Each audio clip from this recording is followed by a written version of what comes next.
Oke, selamat sore teman-teman. Ini ada yang baru di Zoom ya. Saya nggak tahu apa gunanya dia, tapi ya kita coba aja lah ya.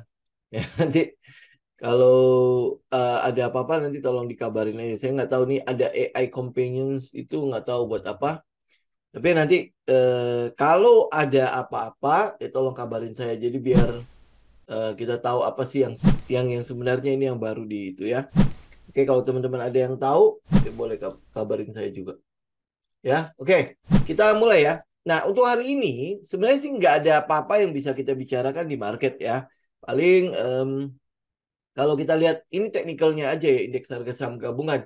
Kita bisa lihat tekanan itu tekanan jual ya, tekanan untuk indeks harga saham gabungan masih cukup tinggi. Kita bisa lihat lah, pokoknya itu shadow-shadownya lumayan, masih lumayan ya. Ini udah naik, kemudian masih ditekan turun. Jadi tekanannya itu masih cukup besar pada indeks ya. Nah, karena itulah teman-teman kalau misalnya lihat ya, ini kan namanya ketidakpastian dalam pasar ya. Kita nggak tahu apa yang akan terjadi, pasti semua akan wait and see mengenai the Fed. Nah, ini sampai apa ada pernyataan perang dari Israel dan Hamas ya. Kabarnya sih Hamas ya, kita bilangnya Hamas karena bukan sama Palestina gitu. Ya, nah ini kita nggak tahu nanti akan berlanjut seperti apa, tetapi yang pasti kondisi global ini semakin tidak menentu dengan perang ini. Apakah dia akan terus membesar apa enggak? Nah, ini yang teman-teman juga bisa perhatikan lah ya, karena ini sudah sampai berimbas ke harga minyak kan. Harga minyak udah sempat naik, harga energi yang lain juga sempat naik. Kemudian karena adanya ketidakpastian ini, harga emas mulai naik. Nah, kalau bicara mengenai harga emas, mungkin teman-teman juga bisa ini ya, sembari kita eh, kita lihat, teman-teman bisa lihat ya, per apa di harga emas sendiri pada saat dia turun lumayan lumayan tajam itu ya, price in untuk kenaikan suku bunga The Fed ya, itu juga kita sudah lihat memang akan ada potensi pembalikan arah, akan ada potensi pembalikan arah. Nah, potensi pembalikan arah itu didukung oleh katalis yang itu, yang perang tadi. Ya, nah ini apakah ini akan berlanjut atau tidak? Nah ini yang masih kita perhatikan. Tetapi kalau lihat dari kondisi pergerakan teknikal harga emas, itu ada peluang kalau harga emas itu masih akan retest kembali ke atas nih ke sekitar 1920-an. Ya, ini yang akan kita lihat ke depannya. Nah, soal nanti dia akan lanjut atau tidak, ini mungkin yang masih akan kita perhatikan nanti ya. Ini sini. Ya, ini harga emas. Nah, kalau dia harga emasnya begitu, kemudian harga minyaknya juga mengalami kenaikan, ya teman-teman juga bisa lihat harga-harga saham yang berhubungan dengan eh, apa energi kayak Medco segala macam itu juga ada peluang untuk kembali mengalami kenaikan. Di sini kan dia masih sempat gap ya.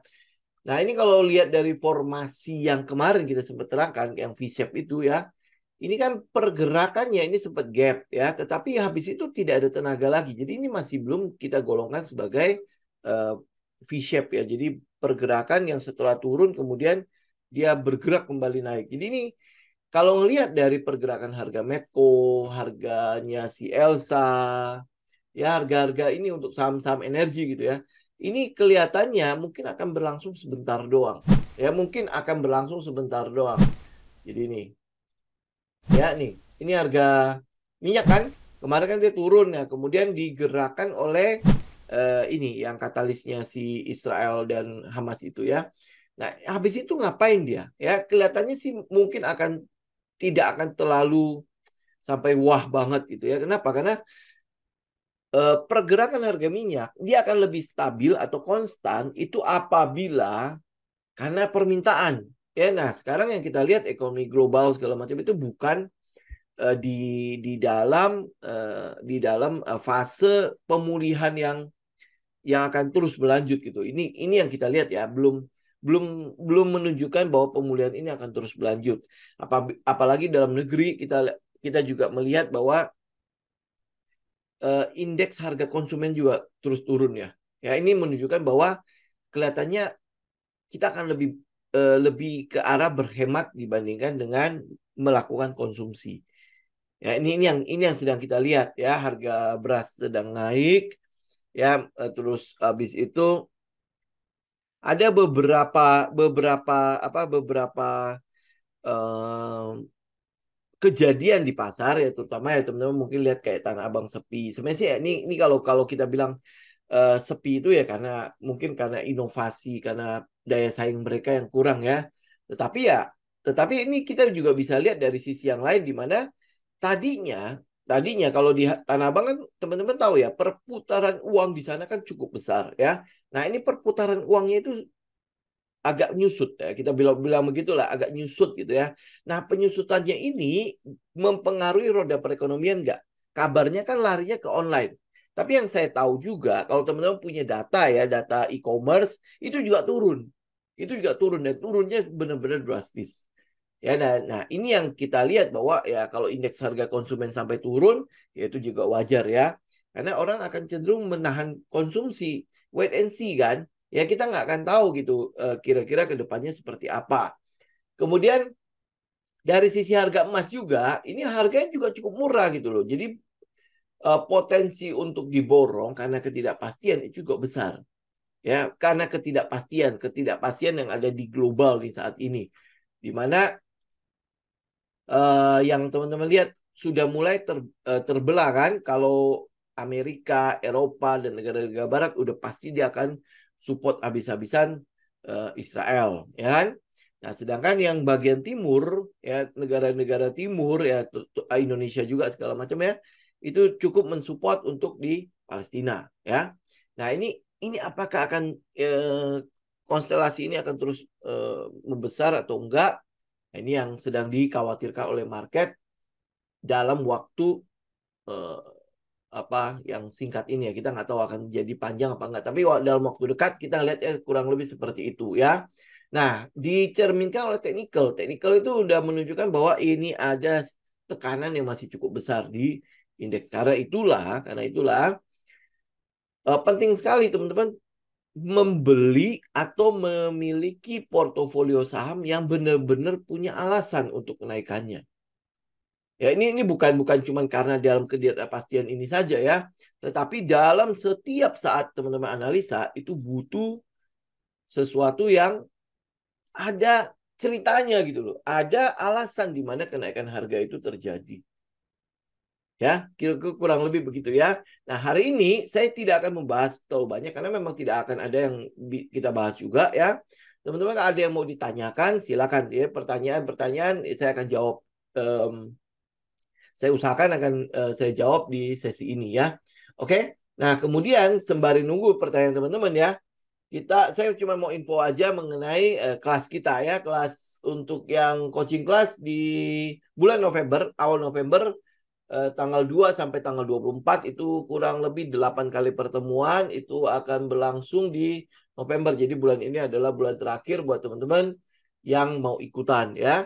Nah, kalau teman-teman yang ini kalau ini tahu panjang ya, teman-teman bisa ikut yang ini dulu yang namanya kelas pre-section. Kelas pre-section cuma 2 hari tok. Ya, hanya di Sabtu dan hari Minggu di tanggal 28 sama 29 Oktober. Jadi akhir bulan ini. Ya, nah ini kita bahas apa? Kita bahas soal technical. Ini lebih ke arah technicalnya. Sedangkan kalau coaching class kita lebih bahas mengenai setup bagaimana teman-teman trading santai ya, kemudian bagaimana kita ngumpulin barang, ya artinya kita cicil gitu, melakukan cicilan. Nah, kalau yang di price action mungkin lebih ke arah swing ya, swing trading ya, bagaimana lu punya modal lah ya, modal untuk membaca yang namanya technical, bagaimana si chart itu ya apa chart chart yang kita lihat itu berbicara ke kita. Ya ini dia sedang ngapain gitu. Nah, teman-teman kan butuh tahu ya. Kira-kira dia sedang ngapain. Nah, ini yang ada di kelas price action. Sedangkan yang coaching class kita mungkin lebih masuk ke dalam metode pengumpulan barang gitu ya kurang lebih ya. Oke. Nah, apa yang mau kita bahas hari ini? ACST. Oke, kita lihat ACST. Hari ini ACST lumayan ya. Ya sempat saya posting juga di Telegram ya. Itu saya mengatakan bahwa kelihatannya udah mulai ada reaksi ya, reaksi setelah penurunan. Mana kita teman-teman kalau lihat volumenya. Oke ya, nih teman-teman bisa lihat ya. Reaksi setelah penurunan. Ini ACST Indonesia. Oke ya. Nih teman-teman bisa lihat ya. Pada saat di sini, mana itunya? Oh ini. Soalnya tampilan ini agak baru. Nih teman-teman bisa pada saat di sini, pada saat terjadi kenaikan pada ACST, kita lihat juga terjadi kenaikan pada volume. Benar ya? Ya, kenaikan pada volume. Nah, hari ini dia naik sekitar 10 hampir 11%-an. Ya, oke. Nah, itu reaksi. Reaksi di mana teman-teman bisa mulai memperhatikan si ACST kembali ya. Nah, perhatikannya gimana? Ini teman melihat. Oh, balik lagi sih. Nah, kita lihat ya, kenaikan hari ini tidak disupport oleh volume. Tidak disupport oleh volume. Karena itulah kita butuh konfirmasi. Ya, nih. Pada saat dia turun ya, kemudian ada reaksi. Nah, pada saat dia reaksi, maka teman-teman akan tahu bahwa oh di daerah sini ada sekitar ada supportnya. Ya, ada supportnya. Sebentar. Ini tampilannya si apa namanya si zoomnya ini lagi apa tampilannya baru jadi saya agak kagok sebentar ya. Ya oke, teman-teman lihat ya, supportnya di daerah mana? Kalau kita lihat dari oke, nih. Oke, kelihatan ya. Ini teman-teman IG nanti yang buat chat kita teman-teman bisa lihat di YouTube ya. Nah, ada satu support di daerah 165, 165. Jadi kalau saya ambil range ya, karena support itu kan bukan sebuah garis ya. Kalau kita ambil range ya, itu kurang lebih 160 sampai 165. Itu adalah support yang saat ini kita bisa lihat dari technical bahwa oh itu ada sebuat tahanan di sana. Kemudian kalau kita pakai indikator lah ya, kita pakai indikator di situ ada EMA 50-nya itu ada di 170 ya, EMA 50 ada di 170. Nah, dan kalau teman-teman lihat dari 170 itu apa yang kelihatan di sana? Yang kita kelihatan adalah si harga itu mencoba untuk nutupin gap ya, gap yang terjadi sebelumnya. Nih, ini ada gap kan? Ini gap. Ya, gapnya itu antara berapa? Antara 182 sampai ke 171. Tapi itu gap yang di atas ya. Jadi setelah dia sempat konsolidasi, kemudian terjadi kenaikan tinggi di sana. Ya, kenaikan tinggi di sana sehingga menciptakan gap. Oke. Jadi ada sebuah gap di daerah 182 sampai 171. Jadi makanya akhirnya kemudian di situ ada pembalikan arah. Seperti ada pembalikan arah di sana ya. Oke, dan hari ini dia naik hampir sekitar 11%-an.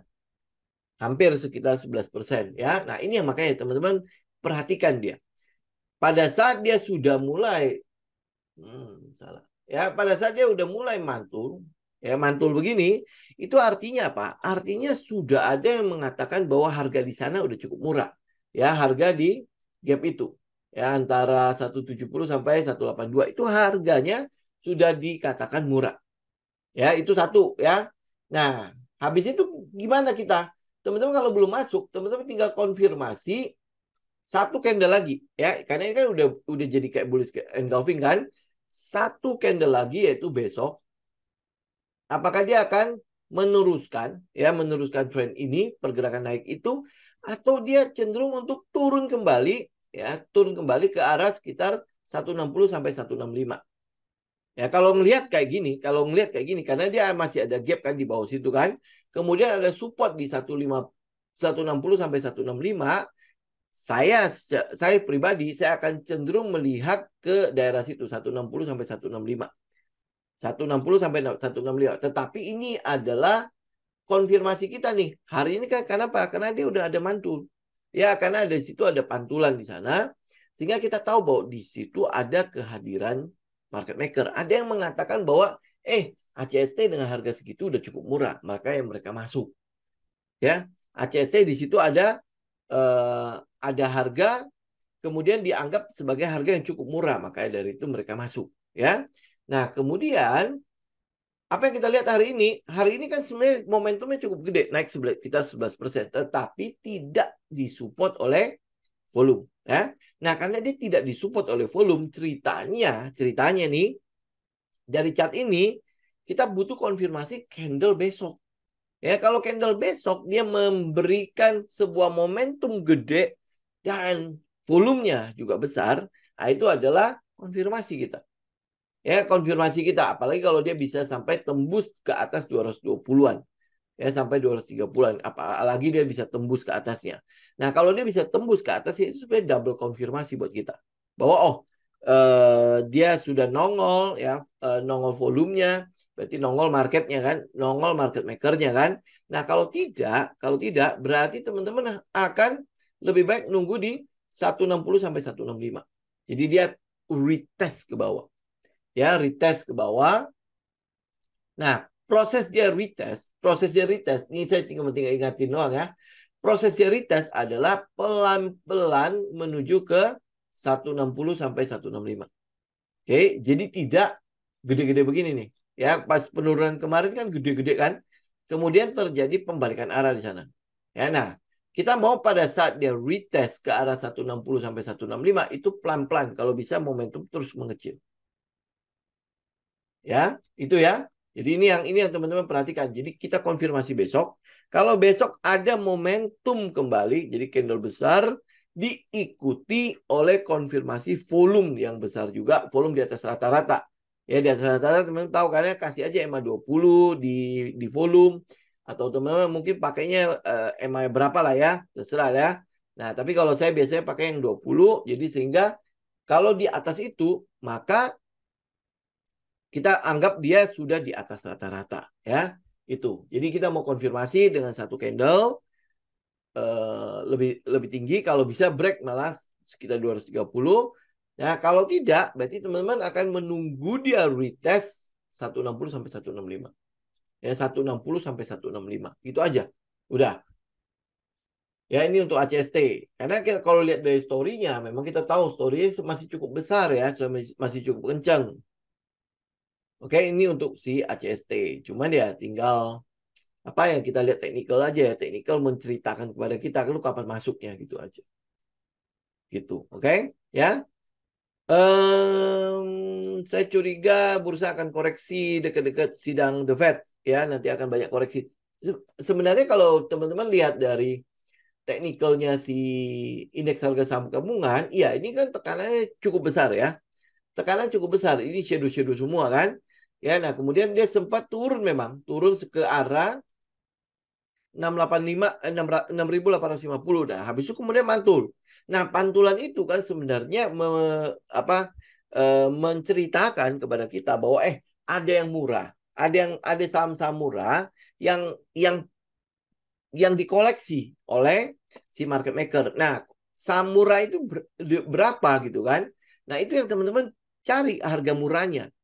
Ya, berarti ada pantulan-pantulan pada saat market sedang turun ke arah 6.850 itu.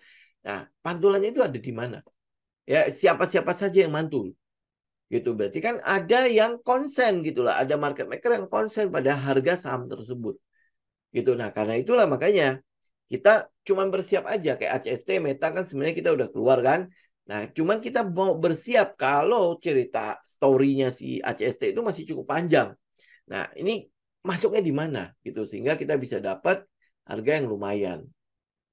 Oke. Nah, IMAS gimana? IMAS ya. Ini IMAS udah turun lumayan ya. IMAS turun sampai ke berapa hari ini? 160 malah ya. Nah, kalau teman-teman lihat ya, balik ke trading plan masing-masing ya. Teman-teman lihat ya, kalau saya ambilnya kan 1720. 1720. Sedangkan supportnya ini mana lihat? Ini ya. Sedangkan supportnya kan di daerah sini. Di berapa nih? 1720. Ya, saya ambil di daerah dari situ ya, 1720.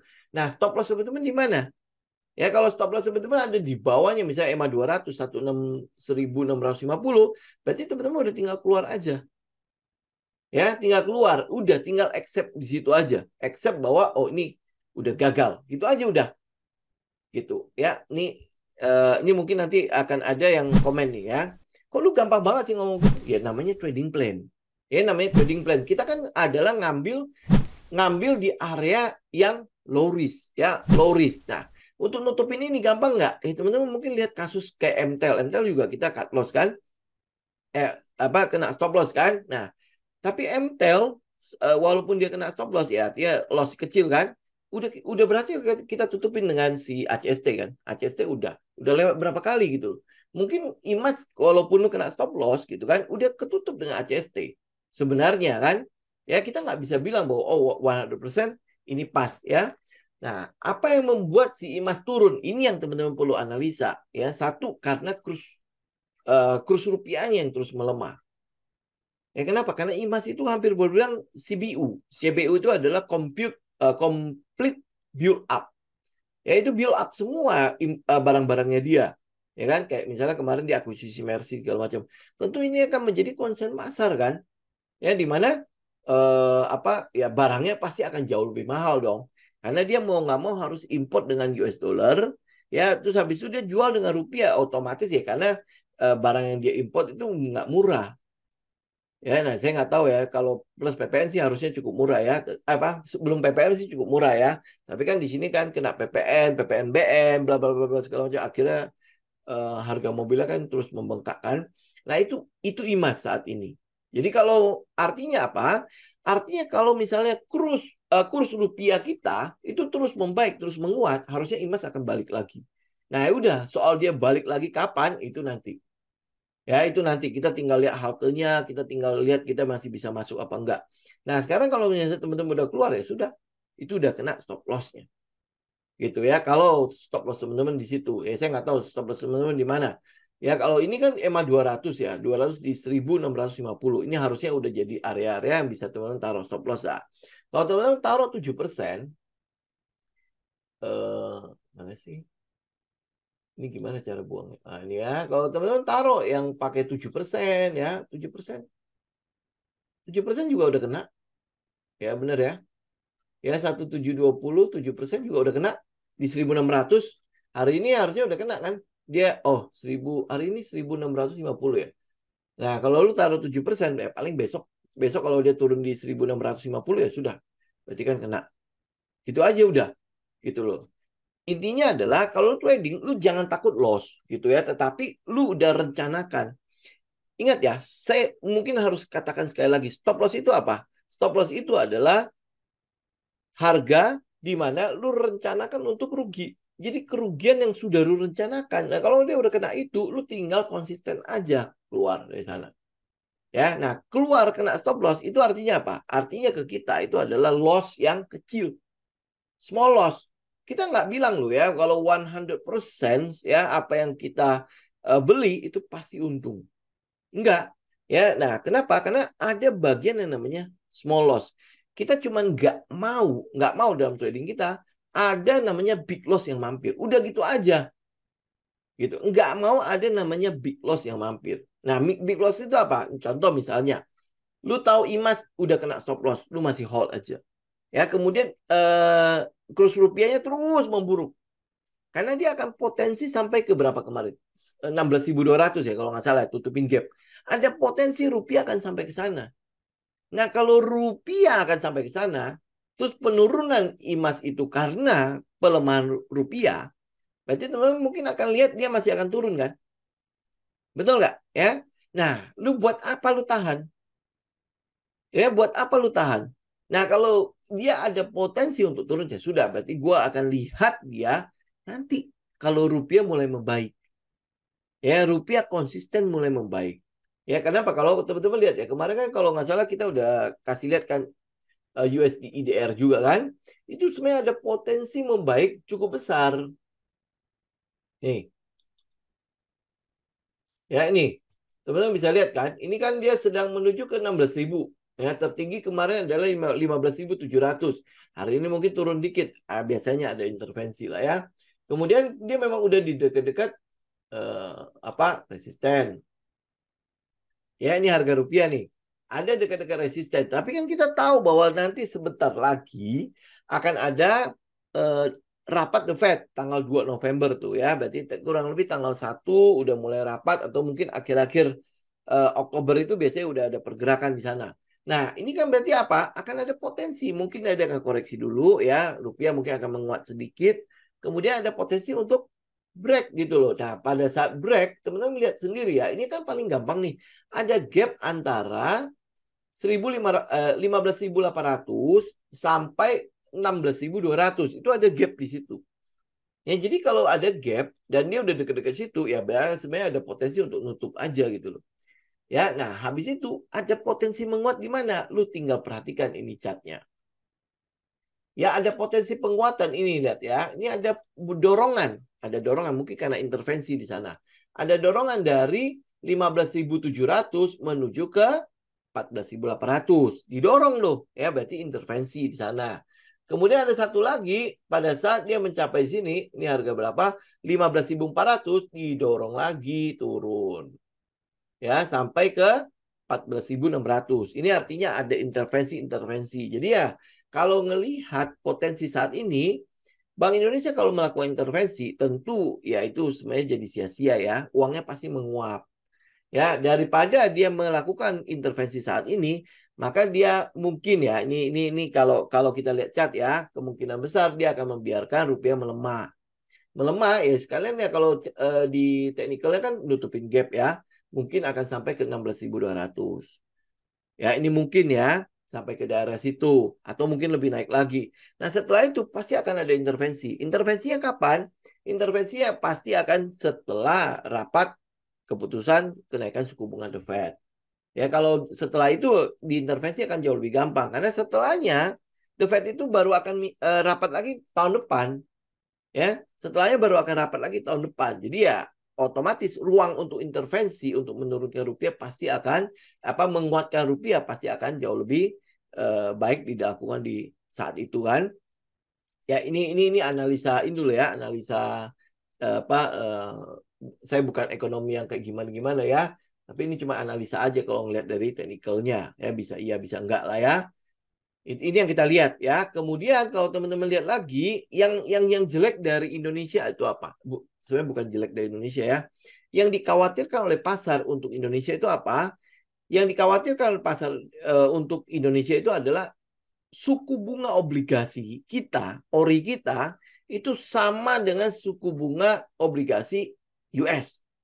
Ya, kalau itu sama, ya inilah kita ngomong bodoh-bodohan aja lah ya. Lu pilih mana? Lu pilih obligasi US atau lu pilih obligasi Republik Indonesia. Ya, ini di luar ini ya, di luar kita bicara patriotisme, nasionalisme ya. Kita bicara pasar. Lu pilih mana? Gitu, lu pilih mana ya? Nah, kalau kita pasar, kita pasti akan cenderung milih obligasi US dong. Ya, karena secara ini ya, hitungan gimana pun juga itu jauh lebih aman dibandingkan dengan obligasi Republik Indonesia. Apalagi tambah lagi dengan nilainya yang terus merosot ya. Nah, itu kan pasti akan dikhawatirkan oleh market juga. Jadi kalau lu udah sejajar begitu, pasti lu akan milih yang lebih kuat lah. Ya, kita nggak tahu nanti resesi akan jadi safe haven nggak US dollarnya atau enggak gitu ya. Kita nggak tahu ya.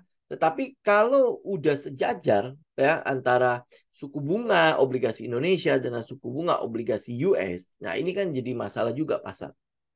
Ya, nah itu mungkin akan jadi katalis yang cukup jelek untuk indeks juga gitu. Jadi ya otomatis ya ya teman-teman mesti perhatikan keseluruhannya ya, keseluruhan marketnya. Nah, karena itulah jangan di hold. Kalau dia udah kena, udah kita teman-teman keluar dulu karena kita nggak pernah tahu dia akan melemah sampai seberapa jauh. Ya, nah nanti teman-teman akan lihat ya, kayak kemarin kita bilang yang V formation atau V shape ya, kemudian dia hold. Ingat tuh ya, V shape itu perlu ada holdnya. Kalau dia cuma V shape doang, teman-teman nggak usah masuk. Dia perlu ada holdnya. Nah, holdnya itu apa kan saya udah terangin kemarin kan? Ini adalah kondisi di mana market menunggu. Ya, setelah gue naikin nih harga udah sampai ke sekian nih, sekian tinggi nih. Ya, masih ada dorongan untuk turun nggak? Ya, kalau dia bisa membentuk base, ya mungkin teman-teman bilang itu pattern flag lah, pennant lah, atau apalah ya. Ya, nah dia bisa membentuk itu, ya artinya apa? Artinya tidak ada tekanan lagi gitu. Yang jual-jualan itu udah selesai. Sellernya udah balik arah lah. Kekuatan bayarnya itu jauh lebih kuat ya, makanya dia bisa nahan. Makanya kita butuh V-shape kemudian dia hold. Itu yang kita butuhkan. Ya, nah ini juga gitu. Ya, nah balik lagi ke IMAS. IMAS itu begitu kurang lebih. Kalau teman-teman udah tahu bahwa oh kena nggak, kena stop loss nggak? Kalau lu pakai 7% harusnya 1.600 kena. Ya, ini belum aja nih. Ya, ini masih 1605 ya. Mungkin besok besok akan kena. Ingat ya, lu putusin atau tidak, keluar atau tidak, lakukan di sore hari. Ya, lakukan di sore hari. Ini kalau kalau udah begini, biasanya saya udah keluar duluan. Ya, tapi ini saya belum keluar. Ya, saya baru ya saya kayaknya sih belum keluar. Ya, saya juga baru mantau kalau IMAS itu ada di 1.600. Ya, nah ini ya teman-teman perhatikan. Kalau dia udah kena stop loss, berarti kan sesuai dengan trading plan lu. Nah, lu konsisten, lu keluar. Ya, agar kalau tekanannya semakin negatif, ya jangan sampai kerugian lu terus membengkak. Akhirnya lu harus cut loss. Ingat lo ya, cut loss itu adalah sebuah tindakan, sebuah kerugian yang lu sendiri nggak mau. Ya lu sendiri nggak mau, tapi lu harus lakukan. Terpaksa lu harus lakukan. Nah itu akan menyakitkan. Ya jadi jangan melakukan itu. Oke? Jadi kalau dia kena stop loss sudah. Ya, nih terus habis itu IDR membaik jika BI naikin suku bunga. Sebenarnya sih enggak, belum tentu juga. Ini makanya kan kita masih ngelihat kalau Bank Indonesia naikin suku bunga, ya sebenarnya masih ada gap ini nih. Gap ini udah cenderung kecil, gap antara obligasi kita sama obligasi US itu udah cenderung kecil. Nah, ini kita khawatir adanya outflow. Ini yang membuat pasar itu cukup memperhatikan indeks itu seperti itu kurang lebih. Nah, makanya kenapa mereka cenderung untuk ngambil saham-saham yang story-nya kuat. Story-nya kuat berarti kan masih ada basicnya ya, masih ada pondasinya sehingga mereka mampu bertahan. Jadi bukan market sih, market maker-nya ya, kemudian yang institusi-institusi itu relatif bertahan di situ. Karena mereka ngambilnya kan untuk yang itu ya, ke depannya kan. Ya ada pricing untuk something kayak misalnya contoh ACST. ACST ternyata sekarang proyeknya cukup banyak loh. Ya teman-teman yang di Alam Sutra, teman-teman bisa lihat ya apartemen Elevate ya, Elevate-nya si Asri Alam Sutra itu ternyata yang bangun itu yang menang itu si ACST. Ya ini tapi saya nggak ngomong soal ACST kebanyakan lah ya. Ya tetapi tinggal teman-teman balik lagi ke analisa masing-masing. Gue punya gue punya analisa, gue punya research mengenai saham ini seberapa kuat.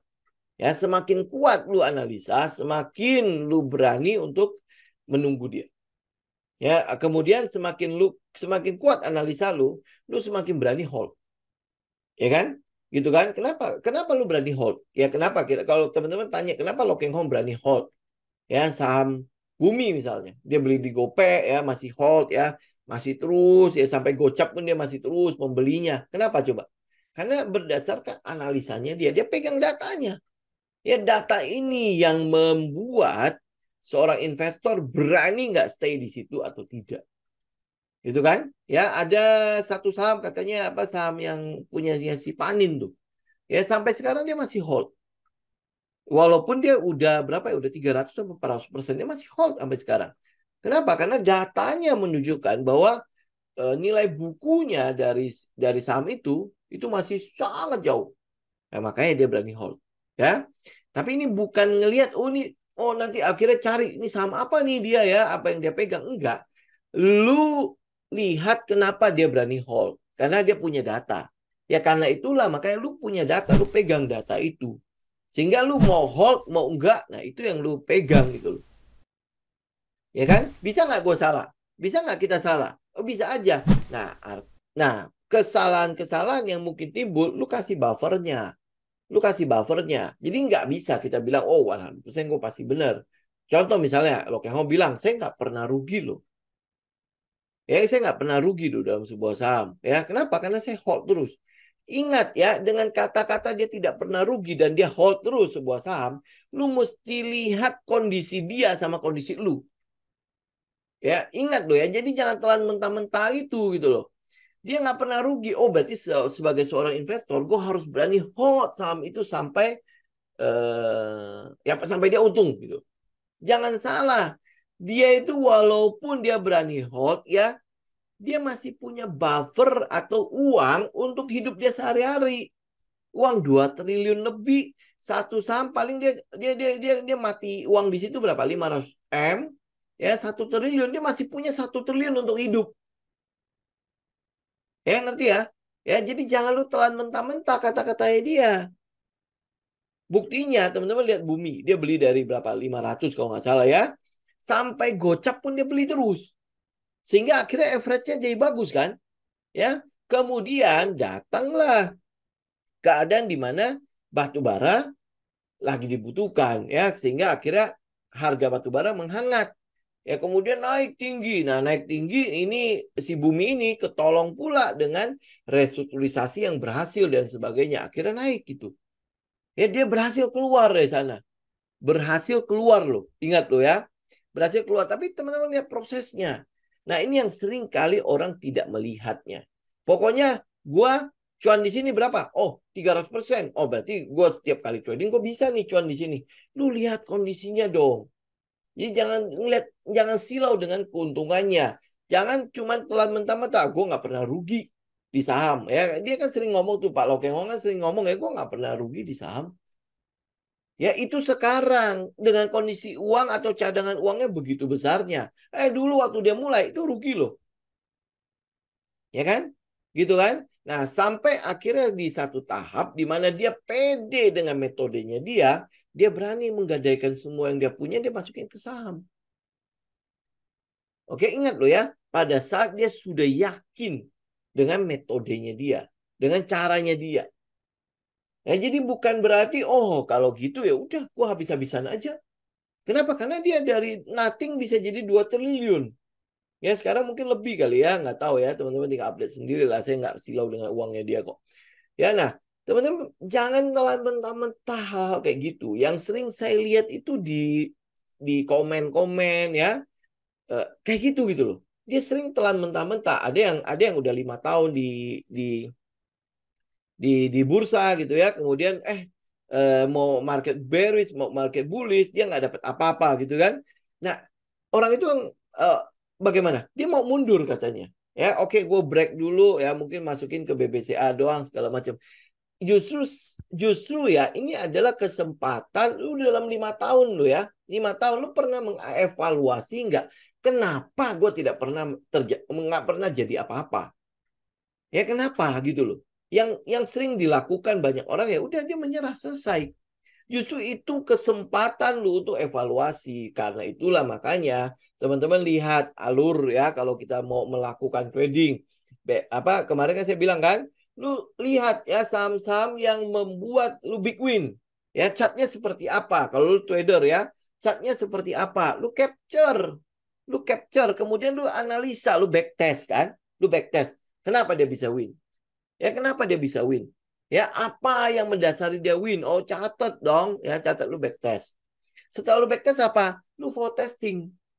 Ya lu vote testing dengan cara yang sama. Gue mau coba nih.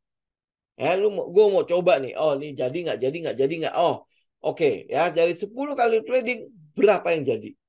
Ya kemudian berapa keuntungannya? Ya kalau keuntungannya udah lebih dari 50%, sudah lu tinggal stay di situ. Ya kemudian lu tinggal ikutin prosesnya. Ingat, ini ada proses. Ya, kenapa? Karena saya pakai rumus sederhana, rumus 72. Rumus 72 itu apa? Rumus 72 itu adalah berapa lama uang lu itu berlipat ganda. Ya, dengan lu melakukan investasi, berapa lama dia berlipat ganda. Nah, kalau lu mau tahu berapa lama berlipat ganda, maka lu punya data. Return lu setiap kali investasi berapa? Ya, return lu setiap kali investasi berapa? Ya, kalau lu udah 5 tahun di bursa, harusnya lu udah tahu return lu berapa. Ya, kalau return lu ya pada saat 5 tahun itu cuma 5%, maka 5% itu lu bagi 72. Itu artinya apa? Artinya kalau lu mau melipat gandakan modal lu, itu butuh berapa tahun? Butuh hampir 14-15 tahun. Baru dia lipat ganda. Nah, ini kan jadi masalah oleh banyak trader adalah mereka nggak bisa nunggu selama itu. Karena itulah mereka mencari cuan yang gede-gede. Nah, cuan yang gede-gede ini selalu datang nggak? Bisa jadi datang, bisa jadi tidak pernah datang. Ya, kenapa? Karena cuan yang gede-gede ini itu rata-rata bisa jadi ada di second liner dan third liner. Ya, atau cuan yang gede-gede ini seringkali tidak terlalu sering datang setiap tahunnya. Ya, ambil contoh ya, teman-teman mungkin tahu Arto, cuan sampai 2000% ya. Oh, gue mau coba nih, ada yang seperti itu enggak gitu kan. Nah, kemudian ada datang Breeze. Tapi ingat teman-teman, ya ada yang lain-lain lah ya. Ingat, Arto itu berapa tahun, berapa lama dia sampai ke 2000%. Nah, lu tahan nggak? Ya, lu tahan nggak? Kan seringkali kita cuman taunya 2000%. Ya, seringkali cuman taunya 2000%. Tetapi proses menuju ke 2000%-nya, lu nggak pernah bisa tahan. Kenapa? Karena begitu dia udah untung 10%, untung 20%, lu udah ketakutan. Kalau dia hilang bagaimana? Akhirnya lu lepas. Ya, setelah lepas dia naik terus kan? Lu nggak berani ikut. Lu nggak berani ikut lagi. Aduh, jangan-jangan dia akan turun nih. Jangan turun, jangan turun. Nah, pada saat dia udah agak di atas, lu ikut lagi. Dia turun ke bawah. Padahal cuma retest misalnya. Ya kan? Gitu loh. Nah, proses ini kan lu nggak bisa lihat. Nah, kemudian teman-teman mungkin lihat, oh ada satu Pani nih. Ya, Pani itu gocap loh. Sekarang jadi goceng. Itu kan berarti udah berapa? 1000%. Ya, gocap jadi goceng itu bukan 1000%. Itu berarti udah 10.000%. Ya, tapi teman-teman harus tahu gitu loh prosesnya. Waktu Pani diambil alih oleh Agung Sedayu, ya waktu Pani diambil oleh Agung Sedayu, harganya udah kayak gimana? Oh, harganya udah tegak, kenceng-kenceng gitu kan. Nah, lu berani masuk gak? Ya kalau lu berani masuk, udah dapet nih. Dia mungkin arah berapa kali kan? Kemudian, udah 100% nih. Lu udah silau. Ya udah 100%, gua keluar dulu lah. Benar nggak? Ya. Nah, proses ini seringkali yang nggak berani dilewatin oleh orang-orang. Padahal dia pengen cuan gede. Karena itulah kita nggak perlu harus gede-gede lah. Kita realistis aja. Realistis. Makanya kemarin saya ambil contoh cuman 36%. Biar gampang juga ngitungnya. Ya, dengan 36% saja, berarti dalam 2 tahun modal kita bisa berlipat ganda loh. Sekali. Ya, oke. Kalau misalnya 36% kayaknya kegedean nih buat gue yang baru. Ya turunkan. Ya mungkin 18% cukup nggak? Ya, ini saya ambil angka-angka yang gampang saya bagi 76 ya. Kalau lu ambil angka 18% setiap tahun returnnya lu 18%, maka lu butuh 4 tahun untuk melipat gandakan modal lu. Nah, 4 tahun itu apakah cepat? Ya, siapa yang benar-benar stay di situ? 4 tahun. Jadi lu tahun pertama, tahun kedua aja sudah udah kayak cacing kepanasan. Itu sebabnya kenapa saya bilang, lu kalau punya pekerjaan yang bagus, kerjakan pekerjaan lu. Dapat gaji, sisihkan gaji lu untuk investasi. Kenapa? Karena di sini itu bukan sesuatu yang instan. Dia butuh waktu untuk untuk lu puas gitu loh. Ya, untuk lu puas ngelihat keadaan saat ini gitu. Lu puas nggak? Misalnya untung ya, tadi pagi ada tuh yang komen ya. Bagaimana ya saya bisa untung 100 juta setiap bulannya? Ya, untung 100 juta setiap bulannya. Yang saya tanya apa? Lu udah berapa lama trading? Ya, saya cuma tanya begitu. Lalu udah berapa lama trading? Dia baru mengenal trading barusan. Ya, kenapa? Karena ngelihat orang-orang untung banyak banget ya. Ya, buat beli saham di mana ya? Jadi bingung dong saya. Lu mau 100 juta lu setiap bulan. Lu beli saham aja lu nggak tahu di mana. Gimana coba? Realistis nggak? Realistis nggak? Kemudian saya tanya, modal lu berapa beraninya? Ya, modal lu berapa? Oke, nggak masalah. Kalau misalnya lu mau 100 juta setiap bulan, nggak masalah. Ya, lu baru nggak masalah. Lu untung 1% aja sebulan. Tetapi modal lu berapa? Berani nggak lu? Gitu kan? Orang seringkali cuma silau doang. Ngelihat, kok kayaknya lu pergi jalan-jalan terus ya. Enak ya, lu bisa kerja di mana aja ya. Ya, itu kesampingkanlah hal kayak gitu, teman-teman. Semua itu butuh proses. Kalau saya mau flexing, bisa nggak? Saya sangat-sangat mungkin saya bisa melakukannya. Ya, teman-teman saya punya banyak loh mobil-mobil mewah. Saya bisa pinjem. Benar nggak? Tetapi itu bukan sesuatu yang benar. Lu tinggal menjerumuskan diri ke tempat-tempat kayak gitu loh. Ya cuma gara-gara silau sama barang-barang mewah yang dipakai. Lu tahu nggak teman-teman ya? Kemarin tuh saya ada saudara yang punya GL. ya, mobil GL, ya. Tahu teman-teman, saya sih agak kaget aja ya. Pajak dia bayar setiap bulan itu 1 senia.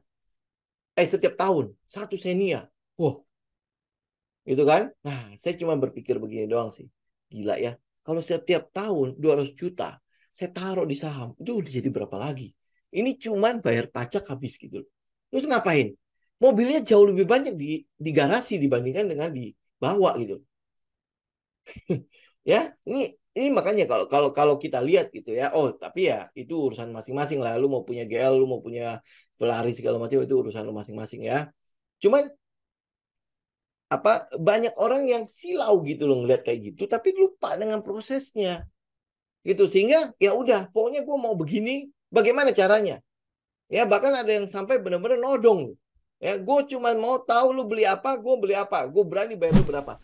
Udah daripada bayar gue, kenapa nggak lu analisa sendiri? Karena one day itu gue bisa nggak ada. Nah begitu gue nggak ada, apakah lu masih bisa analisa? Apakah lu masih bisa punya stock pick dan lain sebagainya? Kan saya nggak mau ya. Kan teman-teman tahu ya, saya nggak pernah mau di daerah situ. Ya kalau iya ya, kalau saya buka grup premium pasti sudah saya lakukan sejak lama. Tetapi itu bukan tujuan saya di sini. Saya cuma mau bangun satu komunitas di mana kita analisa bareng-bareng karena saya punya keterbatasan, saya tahu. Ya itu makanya kenapa saya bikin kelas. Tujuannya adalah ya kita sepakat dulu metode ini gimana teman-teman, cocok nggak? Kalau cocok, ayo kita bareng-bareng ini dengan metode ini. Gitu makanya saya ambil kelas kemudian masukin ke komunitas kemudian ya udah kita bareng-bareng gitu, itu yang kita lakukan ya. Karena saya tahu ini butuh proses ya, pernah proses ini tidak mudah, tidak gampang ya. Teman-teman bisa lihat kayak di forex, itu benar-benar latihan mental, latihan psikologi, latihan emosi, itu benar-benar terjadi kan ya. Saat kita udah tahu bahwa beberapa posisi kita rugi ya, kita masih lanjut aja terus. Kenapa? Bawa balas dendam, emosi banget ya kan? Tapi waktu dapat jackpot kita juga, ini teman-teman ya, mungkin mungkin yang sering ditanya ya, loss atau menang yang membuat lu lebih menderita, ya lebih kehilangan uang. Ya kalau saya, jawaban saya adalah semakin banyak lu menang, hati-hati, itu akan membuat semakin lu lebih gampang kehilangan uang. Kenapa? Karena lu greedy. Begitu lu greedy, lu akan cemplungin lebih banyak. Pada saat lu cemplungin lebih banyak karena lu greedy, terlalu pede, lu nggak mau stop loss ya, udah kena pun lu masih yakin, yakin ya. Contoh kayak emas ya, dia jelas yakin banget itu udah oversold, itu udah harusnya mantul ya. Ya kita hajar, hajar, hajar, kena berkali-kali, lu masih aja terus di situ. Kenapa? Karena lu terlalu pede. Ya udah dapat jackpot, masalahnya kita jackpot berapa banyak ya? Em, Sebelum emas ke bawah tuh emas jackpot, kemudian euro JPY jackpot, euro USD jackpot, GU juga jackpot. Pokoknya udah, kita justru pada saat kita menang itulah teman-teman harus hati-hati.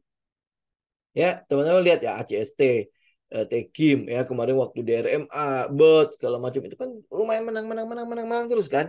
Nah, kalau lu udah mulai greedy, ya lu akan masuk jauh lebih banyak ya, sehingga ya kalau marketnya lagi jelek, lu nggak sempet keluar, habis. Benar nggak ya? Ya karena itulah makanya saya mau bilang ke teman-teman ya, ini semua itu butuh proses.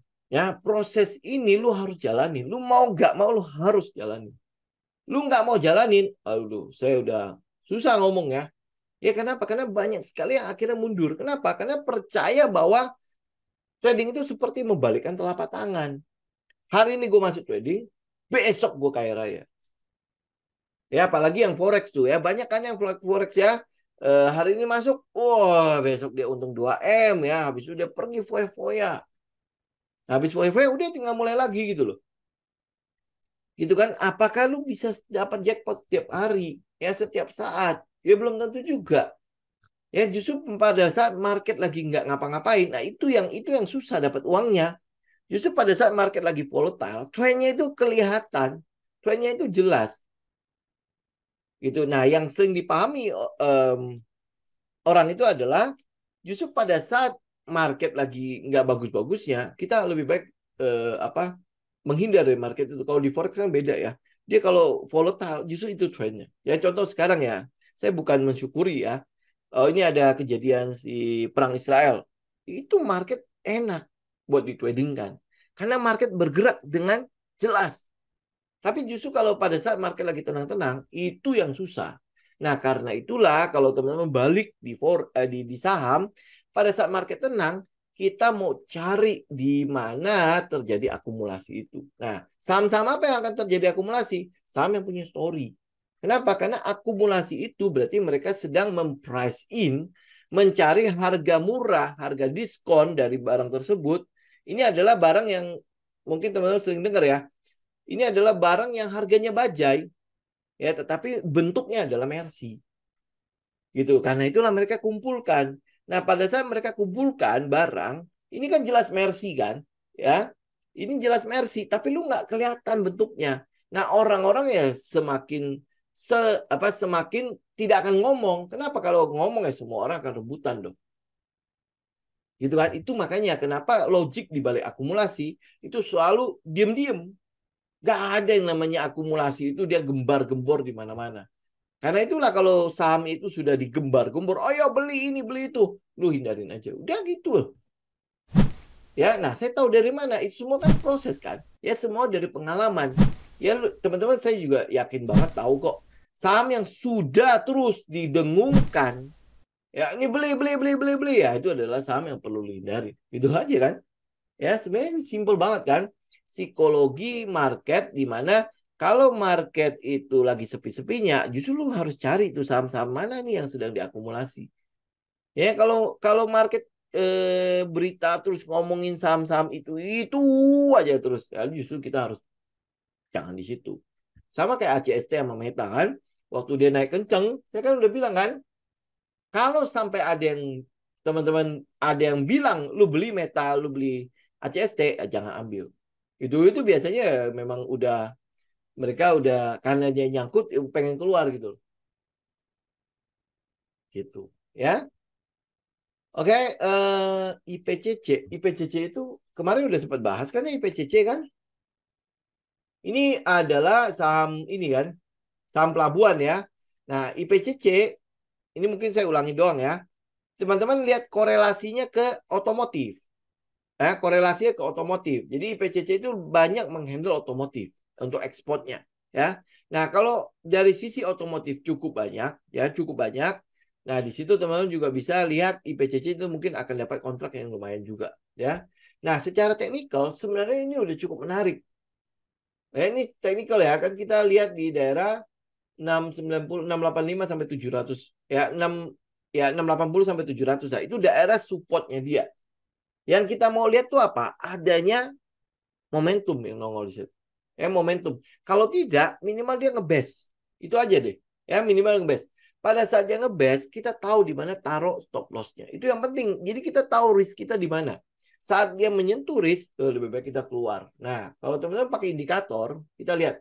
Dia ada di EMA 200. Ya, di sekitar EMA 200 menolak untuk turun ya, menolak untuk turun. Kemudian dari sisi volume juga kemudian dia udah terus merendah. Nah, ini kok retestnya sebenarnya udah dari sisi ini aturan-aturan retest itu udah confirm. Jadi dia udah sempat naik kemudian dia turun ya. Aturan retestnya itu udah confirm. Ya, aturan retestnya udah confirm. Jadi kalau lihat dari sisi teknikal, sebenarnya kalau teman mau spekulasi ini udah bisa spekulasi. Ya, ini spekulasi buy. Oke. Kalau lu murni lihat teknikal. Tapi saya lebih menyarankan Pak Rizal untuk melakukan research apa yang akan membuat si PCC itu mungkin ke depannya itu akan lebih baik. Ya, itu seperti apa dia. Ya, kemudian kita ngelihat dari IPCC itu story-nya apa. Ya, story-nya ngapain? Ya, yang kita lihat untuk akhir-akhir ini ya. Saya nggak tahu, ada beberapa konglomerasi itu mulai masuk ke pelabuhan. Ya, kalau nggak salah Sampurna salah satunya. Udah mulai masuk ke pelabuhan. Ada apa ya di pelabuhan ya? Sampai mendorong si konglomerasi ini itu masuk ke dalam bisnis pelabuhan. Ada apa di situ? Nah, ini teman-teman bisa garis bawahi pada saat mereka melakukan aksi seperti itu. Karena yang namanya konglomerat, dia melakukan spending itu pasti sudah data-datanya udah jelas. Ya kan? Data-data buat mereka itu udah jelas. Nah, Kalau dia sampai udah spending masuk ke bisnis pelabuhan, nah ini bisnis pelabuhan ke depannya ada apa ya? Ya, apakah akan ada urusan soal kapal-kapal juga ke depannya? Ya, ini yang teman-teman perlu perhatikan. Ya, jadi membaca sebuah berita, baca sebuah berita, ya teman-teman perlu mengurainya itu ke depan gitu loh. Mengurainya ini kira-kira nanti yang dampak siapa ya? Kenapa ya dia masuk ke situ ya? Nah, dampak ini ya, ini kalau misalnya lu udah tahu nih, oh bisnis pelabuhan itu nanti akan begini begini begini ya. Nah, ini ke saham-saham mana nih? Kemudian dampaknya akan berapa gede? Ya, dampaknya akan berapa luas? Gitu ya. Nah, kalau habis itu ya kita lihat dong dampak ini mengakibatkan perubahan pada fundamental perusahaan-perusahaan yang kena dampak ini enggak? Nah, siapa yang berdampak paling gede? Itu yang lu pilih. Gitu ya. Nah, karena kita datanya terbatas, ya lu berarti ya kita balik ke technical. Technical ada nggak yang sesuai dengan setup kita? Ya kalau ada, itu yang lu ambil. Gitu ya. Nah, kalau bisa nggak potensi salah ya sangat mungkin dong karena namanya kita kan ya data terbatas segala macam bisa aja kita analisanya salah. Oh ya sudah, gue udah dapat nih, gue udah merencanakan kalau sampai market bergerak ke sini ya ke area stop loss gue kena stop loss gue keluar. Udah berarti mungkin gue salah salah melakukan analisa itu ya. Nah, salah sekali, salah dua kali, salah tiga kali nggak masalah ya. Artinya setiap kali lu dapat kesalahan itu adalah kesempatan lu untuk evaluasi. Ah, di mana yang gue salah ya? Apa yang membuat gue salah? Nah, kedepannya harusnya analisa lu akan semakin tajam. Ya, harusnya analisa lu akan semakin tajam. Ya, ini balik lagi yang jadi masalah lagi. Kebanyakan kita kalau salah sudah puk cari yang lain. Ya nggak pernah mau mempertajam di sini. Ya udah pokoknya udah tinggal. Nah akhirnya lu jadi lingkaran setan. Cari terus kemana-mana. Ya kapan selesainya? Ya, kapan berhentinya? Ya, nah kapan lu mau menikmati keuntungannya? Ya lu cari terus kok. Ya kalau karena apa? Lu memulai sesuatu yang baru itu berarti try and error lagi kan? Ya, biaya lagi di situ. Ya kalau lu udah oh salah lagi, cari lagi yang lain. Itu try and error, biaya lagi, biaya terus. Biaya terus keluar. Kapan untungnya? Gitu. Paham ya? Ya ini penekanan saya. Jadi karena itulah teman-teman ya tinggal lihat kira-kira metode ini udah oke belum. Kalau udah oke lu tinggal backtest forward testing jangan lupa. Ya dan nggak perlu lu harus cari sebuah metode yang 100% untung. Itu udah nonsense lah. Ya. Udah lu teman-teman percaya saya lah. Udah kayak gitu aja lah ya. Itu nonsense kalau ada yang bilang metode dia bisa 100% menang. Pokoknya setiap kali dia masuk itu 100% untung. Nah, kalau teman-teman punya teman, punya orang yang menawarkan itu, kasih tahu saya. Saya beli itu, kita nikmati bareng-bareng. Karena pasti untung kok, 100%. Ya jadi uang berapapun saya ambil, ya udah pasti balik modal punya kok ngapain saya pusing. Benar nggak? Ya, gitu. Jadi udah nggak ada. Ya, yang paling make sense itu adalah lu cari aja winning rate di atas 50% sudah. Ya, risk reward ratio 1:2. 50% saja sudah untung kok. 5 kalah, 5 untung, ya 5 kalah, 5 untung, kita sudah menang 5. Kenapa? Karena kalah kita 1, menang kita 2. Gitu. Jadi nggak perlu harus wah-wah banget. 50% saja. Udah cukup winning rate-nya. Ya, winning rate cukup 50%. Jadi nggak perlu harus ya, kinclong 100% ya.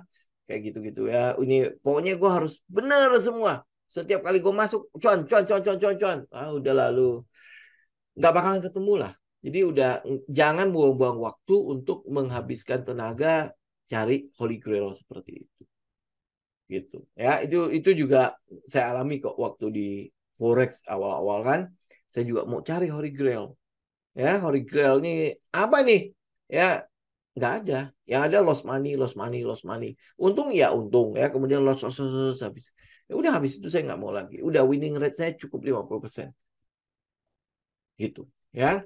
Oke. Sochi kayaknya udah pernah kita bicarakan lebih baik udah tinggalin dulu deh Bu. Ya, ini sampai kita punya kita tahu GCG udah mulai membaik, tapi selama belum enggak. Ya, apalagi dia kalau nggak salah karena isu kan. Jadi ya udah lebih baik nggak dulu deh. Oke?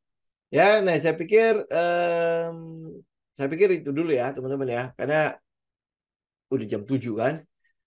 Ya ini mungkin nanti hari Jumat ya kita lanjutin ya. Hari Jumat. Hari Jumat Yuli ada nggak? Yul, buka untuk umum aja hari Jumat. Oh nggak ada topik kok. Ya, ya apa watchlist kita kan udah kita bicarakan kemarin kan. Jadi hari Jumat kita buka aja untuk umum. Jadi nanti teman-teman yang punya pertanyaan kita jawab lagi nanti di hari Jumat mendatang. Ya, oke. Jadi teman-teman yang di YouTube juga kalau misalnya dapat linknya, udah tinggal nanti saya share juga di link itu buat member terutama ya. Jadi nanti saya share link itu teman-teman bisa masuk lewat Zoom juga. Oke? Ya, jadi kita ketemu nanti di hari Jumat mendatang ya. Semoga bermanfaat untuk hari ini. Sampai ketemu ya. God bless semua. Selamat istirahat. Saya Jim pamit ya. Thank you.